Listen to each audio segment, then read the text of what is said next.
Hello friends, welcome back to Janasamaya YouTube channel. Gruhalakshmi related ಮತ್ತೊಂದು useful ಇನ್ಫಾರ್ಮೇಷನ್ನ ಈ ವಿಡಿಯೋದಲ್ಲಿ ನಾನು ನಿಮಗೆ ತಿಳಿಸ್ಕೊಡ್ತೀನಿ. ಕಳೆದ ವಿಡಿಯೋದಲ್ಲಿ ನಾನು ನಿಮಗೆ ಗೃಹಲಕ್ಷ್ಮಿ 14ನೇ ಕಂತಿನ ಹಣ ಬಿಡುಗಡೆ ಆಗಿರೋದು ವಿತ್ ಪ್ರೂಫ್ ನಿಮಗೆ ತಿಳಿಸಿದ್ದೆ. ಅದರಂತೆ ಮೊದಲನೇ ಹಂತವಾಗಿ 3 ಜಿಲ್ಲೆಗಳಿಗೆ 95% ಅಷ್ಟು ಅಮೌಂಟ್ ಬಂದು ತಲುಪಿದೆ. ವಿಡಿಯೋ ನೋಡ್ತಿರೋ ಎಷ್ಟೋ ಜನಕ್ಕೆ ಗೃಹಲಕ್ಷ್ಮಿ 14ನೇ ಕಂತಿನ ಹಣ 2,000 ರೂಪಾಯಿ ಇನ್ನೂ ಕೂಡ ಬಂದಿರೋದಿಲ್ಲ. ಸೊ ಅಂಥವರಿಗೆ ಗೃಹಲಕ್ಷ್ಮಿ ಯಾವಾಗ ಬರುತ್ತೆ, ಉಳಿದಂತಹ ಎಲ್ಲ ಮಹಿಳೆಯರಿಗೆ ಯಾವಾಗ ಹಣ ಬರುತ್ತೆ ಅನ್ನೋ ಕ್ಲಾರಿಫಿಕೇಶನ್ ಈ ವಿಡಿಯೋದಲ್ಲಿ ನಾನು ನಿಮಗೆ ಕೊಡ್ತೀನಿ.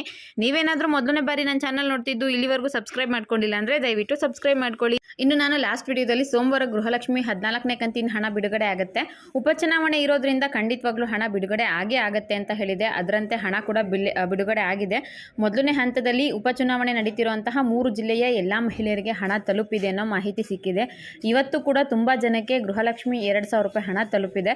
ವಿಡಿಯೋ ನೋಡ್ತೀವಿ, ಯಾರಿಗಾದರೂ ಗೃಹಲಕ್ಷ್ಮಿ ಹಣ ಬಂದಿತ್ತು ಅಂದರೆ ದಯವಿಟ್ಟು ಕಮೆಂಟ್ ಮಾಡಿ ತಿಳಿಸಿ ಅಮೌಂಟು ರಿಸೀವ್ ಆಗಿದೆ ಅಂತ.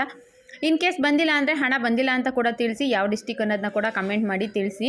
ಇನ್ನು ಗೃಹಲಕ್ಷ್ಮಿ 14ನೇ ಕಂತಿನ ಹಣ ನಿನ್ನೆ ಆ 3 ಜಿಲ್ಲೆಗಳಿಗೆ ರಾಮನಗರ ಆಗಿರಬಹುದು, ಬೆಳಗಾವಿ, ಬಳ್ಳಾರಿ, ಹಾವೇರಿ ಈ ರೀತಿಯ ಡಿಸ್ಟಿಕ್ಗಳಿಗೆ ಹಣ ಬಿಡುಗಡೆ ಆಗಿತ್ತು. ಇವತ್ತು ಉಳಿದಂತಹ ಜಿಲ್ಲೆಗಳಿಗೆ ಆ ಮಹಿಳೆಯರಿಗೆ ಗೃಹಲಕ್ಷ್ಮಿ ಹಣ ಬಿಡುಗಡೆ ಆಗುತ್ತೆ. 14ನೇ ಕಂತಿಂದು 2,000 ಮಾತ್ರ ಬಿಡುಗಡೆ ಆಗುತ್ತೆ. 15ನೇ ಕಂತಿಂದು ಈಗಲೇ ಬಿಡುಗಡೆ ಆಗೋದಿಲ್ಲ. ಇದು ಅಕ್ಟೋಬರ್ ಎಂಡಿಂಗಲ್ಲಿ ಬರುತ್ತೆ ಅನ್ನೋ ಮಾಹಿತಿ ಸಿಕ್ಕಿದೆ. ಸದ್ಯಕ್ಕೆ ಉಪಚುನಾವಣೆ ಇರೋದ್ರಿಂದ ಜನಗಳನ್ನ ಮನಸ್ಸು ಗೆಲ್ಲಬೇಕು, ಅವರು ಕಾಂಗ್ರೆಸ್ಗೆ ಓಟ್ ಹಾಕಬೇಕು ಅನ್ನೋ ರೀಸನ್ಸ್ಗೋಸ್ಕರ ನಮ್ಮ ಸರ್ಕಾರದವರು ಗೃಹಲಕ್ಷ್ಮಿ 14ನೇ ಕಂತಿನ 2,000 ರೂಪಾಯಿ ಬಿಡುಗಡೆ ಮಾಡಿದ್ದಾರೆ. ಈಗಾಗಲೇ ಅದು ಹಣಕ್ಕೆ ಹೋಗಿ ತಲುಪಿದೆ. ಒಂದಷ್ಟು ಸ್ಕ್ರೀನ್ಶಾಟ್ ಕೂಡ ಹಾಕಿರ್ತೀನಿ, ಒಮ್ಮೆ ನಿಮ್ಮ ಪ್ರೂಫ್ಗಳಿಗೋಸ್ಕರ ನೋಡ್ಕೊಳ್ಳಿ.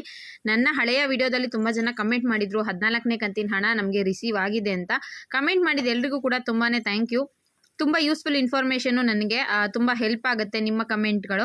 ದಯವಿಟ್ಟು ನೀವು ಕೂಡ ವಿಡಿಯೋ ನೋಡ್ತಿರೋ ಅಮೌಂಟ್ ಏನಾದರೂ ಬಂದಿತ್ತು ಅಂದರೆ ಕಮೆಂಟ್ ಮಾಡಿ. ಇನ್ನು ನಿನ್ನೆ ಕೂಡ ಗೃಹಲಕ್ಷ್ಮಿ ಅಮೌಂಟು ಬಂದಿದೆ, ಅದು ಸ್ಕ್ರೀನ್ಶಾಟ್ ಹಾಕಿದ್ದೀನಿ ನೋಡಿ. 12/11 ಅಮೌಂಟು ನಿನ್ನೆ ಬಂದಿದೆ.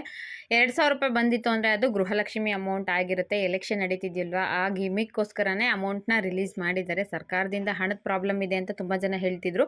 ಆದರೂ ಕೂಡ ನಮ್ಮ ಹತ್ರ ಯಾವುದೇ ರೀತಿಯ ತೊಂದರೆ ಇಲ್ಲ, ನಾವು ಹಣ ಬಿಡುಗಡೆ ಮಾಡೇ ಮಾಡ್ತೀವಿ ಅಂತ ಸಿದ್ದರಾಮಯ್ಯ ಅವರು ಹೇಳಿದರು. 3 ದಿನಗಳಲ್ಲಿ ಹಾಕ್ತೀನಿ ಅಂತ. ಅದೇ ರೀತಿಯಾಗಿ ಸೋಮವಾರ ಅವರು ಹಣ ಬಿಡುಗಡೆ ಮಾಡಿದ್ದಾರೆ. ಸ್ವಲ್ಪ ಜನಕ್ಕೆ ಸೋಮವಾರ ಹಣ ಬಂದಿದೆ, ಕೆಲವರಿಗೆ ಮಂಗಳವಾರ ಹಣ ಬಂದಿದೆ. ಇವತ್ತು ಬುಧವಾರ ಒಂದಷ್ಟು ಮಹಿಳೆಯರಿಗೆ ಗೃಹಲಕ್ಷ್ಮಿ ಹಣ ಬಂದಿದೆ. ಅದ್ರ ಬಗ್ಗೆ ಯಾವುದೇ ಸ್ಕ್ರೀನ್ಶಾಟ್ಗಳು ಸಿಕ್ಕಲಿಲ್ಲ ನನಗೆ. ಇಲ್ಲಿ ಸ್ಕ್ರೀನ್ಶಾಟ್ ಹಾಕೋಣ ಅಂದ್ಕೊಂಡೆ. ಬಟ್ ನಿಮಗೆ ಅಮೌಂಟ್ ಏನಾದರೂ ರಿಸೀವ್ ಆಗಿತ್ತು ಅಂದರೆ ದಯವಿಟ್ಟು ಕಮೆಂಟಲ್ಲಿ ತಿಳಿಸಿ, ತುಂಬ ಹೆಲ್ಪ್ ಆಗುತ್ತೆ ನೆಕ್ಸ್ಟ್ ವಿಡಿಯೋಗೂ ಕೂಡ. ಮತ್ತು ಇವತ್ತು ಕೂಡ ನಿಮಗೆ ಗೃಹಲಕ್ಷ್ಮಿ ಅಮೌಂಟ್ ಏನು ಬಂದಿಲ್ಲ ಅಂದರೆ ದಯವಿಟ್ಟು ತಲೆ ಕೆಡಿಸ್ಕೋಬೇಡಿ. 1,25,00,000 ಜನ ಇರೋದ್ರಿಂದ ಹಣ ಬರೋದು ಸ್ವಲ್ಪ ಲೇಟ್ ಆದರೂ ಕೂಡ ಆಗಬಹುದು. ಖಂಡಿತವಾಗ್ಲೂ ನಿಮಗೂ ಕೂಡ ಬರುತ್ತೆ. ಅಕ್ಕಪಕ್ಕದ ಮನೆಯವ್ರಿಗೆ ಬಂದಿದೆ, ನಿಮಗೆ ರಿಲೇಷನ್ ಅವ್ರಿಗೆ ಬಂದಿದೆ, ನಮಗೆ ಬಂದಿಲ್ವಲ್ಲ ಅಂತ ದಯವಿಟ್ಟು ತಲೆ ಕೆಡಿಸ್ಕೋಬೇಡಿ. ಹಣ 2 ದಿನ ಲೇಟ್ ಆದರೂ ಪಕ್ಕ ಬರುತ್ತೆ. ಇದ್ರ ಜೊತೆಗೆ ಇನ್ನೊಂದು ಇಂಪಾರ್ಟೆಂಟ್ ಇನ್ಫಾರ್ಮೇಷನ್ನ ತಿಳಿಸ್ಕೊಡ್ಬೇಕಿತ್ತು. ನಮ್ಮ ಮಾಜಿ ಪ್ರಧಾನಮಂತ್ರಿಗಳಾದಂತಹ ದೇವೇಗೌಡ ಸರ್ ಅವರು ಇತ್ತೀಚೆಗೆ ಚನ್ನಪಟ್ಟಣದಲ್ಲಿ ಎಲೆಕ್ಷನ್ ನಡೀತಾ ಇದೆ ಅಲ್ವಾ, ಪ್ರಚಾರದ ಸಂದರ್ಭದಲ್ಲಿ ಗೃಹಲಕ್ಷ್ಮಿ ಯೋಜನೆ ಏನಿದೆ ಅದು 2,000 ರೂಪಾಯಿ ಬರುವಂತಹ ಯೋಜನೆ ಉಪಚುನಾವಣೆ ನಂತರ ಕ್ಯಾನ್ಸಲ್ ಆಗುತ್ತೆ, ಗೃಹಲಕ್ಷ್ಮಿನ ಕಂಟಿನ್ಯೂ ಮಾಡೋದಿಲ್ಲ ಅಂತ ಹೇಳಿದ್ರು. ಅದು ಯಾವ ಬೇಸ್ ಮೇಲೆ ಹೇಳಿದ್ರು ಗೊತ್ತಿಲ್ಲ. ಪ್ರಧಾನಮಂತ್ರಿಗಳಾಗಿರೋದ್ರಿಂದ ಮಾಜಿ ಪ್ರಧಾನಮಂತ್ರಿಗಳಾಗಿರೋದ್ರಿಂದ ಅವ್ರಿಗೆ ಬೇರೆ ಕಡೆಯಿಂದ ಇನ್ಫಾರ್ಮೇಷನ್ ಸಿಕ್ಕಿರಬಹುದು. ಅಥವಾ ಈ ರೀತಿಯಾಗಿ ನಾನು ಒಂದು ಹೇಳಿಕೆನ ಕೊಟ್ಟರೆ ಕಾಂಗ್ರೆಸ್ಗೆ ಮಹಿಳೆಯರು ಓಟ್ ಹಾಕದೆ JDSಗೆ ಓಟ್ ಹಾಕಬಹುದು ಅನ್ನೋ ನಂಬಿಕೆ ಮೇಲೆ ಕೂಡ ಹೇಳಿರಬಹುದು. ಯಾಕಂದರೆ ಈಗ 2,000 ರೂಪಾಯಿ ಈ ಟೈಮಲ್ಲಿ ಹಾಕಿದ್ರೆ ಕಾಂಗ್ರೆಸ್ ಮೇಲೆ ಮಹಿಳೆಯರ ಮನಸ್ಸು ಹೋಗುತ್ತೆ. ನಮ್ಗೆ 2,000 ರೂಪಾಯಿ ಹಾಕಿದ್ದಾರೆ, ಆ ನಿಯತ್ತಿಗಾದರೂ ನಾನು ಕಾಂಗ್ರೆಸ್ಗೆ ಓಟ್ ಹಾಕಬೇಕು ಅಂತ ಜನ ಅವ್ರಿಗೆ ಓಟ್ ಹಾಕ್ಬಿಡ್ತಾರೆ. ನಾನು ಈ ರೀತಿಯಾಗಿ ಒಂದು ಹೇಳಿಕೆನ ಕೊಟ್ಟರೆ ಕಾಂಗ್ರೆಸ್ಗೆ ಓಟ್ ಹಾಕೋದಿಲ್ಲ, ನಮಗೆ ಓಟ್ ಬೀಳಬಹುದು ಅನ್ನೋ ಲೆಕ್ಕಾಚಾರ ಕೂಡ ಇರಬಹುದು. ಅಥವಾ ಅವ್ರಿಗೆ ಬೇರೆ ಇನ್ಫಾರ್ಮೇಷನ್ ಸಿಕ್ಕಿರಬಹುದು ಗೃಹಲಕ್ಷ್ಮಿ ಖಂಡಿತವಾಗ್ಲೂ ಕ್ಯಾನ್ಸಲ್ ಆಗೋದ್ರ ಬಗ್ಗೆ.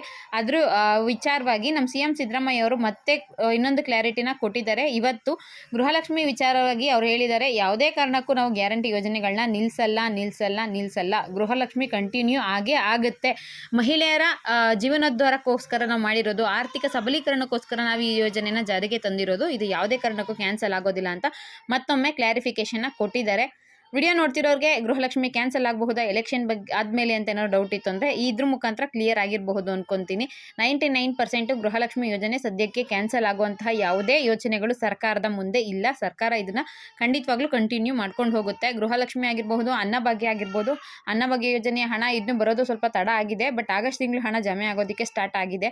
ಆಗಸ್ಟು, ಸೆಪ್ಟೆಂಬರು, ಅಕ್ಟೋಬರು, ನವೆಂಬರ್ ಒಟ್ಟು 4 ತಿಂಗಳು ಹಣ ಲೇಟ್ ಆದರೂ ಕೂಡ ಖಂಡಿತವಾಗ್ಲೂ ಬಿಡುಗಡೆ ಮಾಡ್ತೀವಿ ಅಂತ ತಿಳಿಸಿದ್ದಾರೆ. ಸದ್ಯಕ್ಕೆ ಗೃಹಲಕ್ಷ್ಮಿ ಅಮೌಂಟು ಬಾಕಿ ಉಳಿದಂತಹ ಎಲ್ಲ ಮಹಿಳೆಯರಿಗೆ ಇವತ್ತು ನಾಳೆ ನಾಡಿದ್ದು ಕೂಡ ಜಮೆ ಆಗುತ್ತೆ ಅನ್ನೋ ಇನ್ಫಾರ್ಮೇಷನ್ ಸಿಕ್ಕಿದೆ. ಆ ಇನ್ಫಾರ್ಮೇಷನ್ನ ಈ ವಿಡಿಯೋದಲ್ಲಿ ನಾನು ನಿಮಗೆ ತಿಳಿಸ್ಕೊಟ್ಟಿದ್ದೀನಿ. ವಿಡಿಯೋ ಇಷ್ಟ ಆಗಿದ್ರೆ ಒಂದು ಲೈಕ್ ಮಾಡಿ, ಶೇರ್ ಮಾಡಿ, ಮಿಸ್ ಮಾಡದೆ ಸಬ್ಸ್ಕ್ರೈಬ್ ಮಾಡ್ಕೊಳ್ಳಿ. ಇಲ್ಲಿವರೆಗೂ ನನ್ನ ವಿಡಿಯೋ ನೋಡಿದ್ದಕ್ಕೆ thank you so much friends.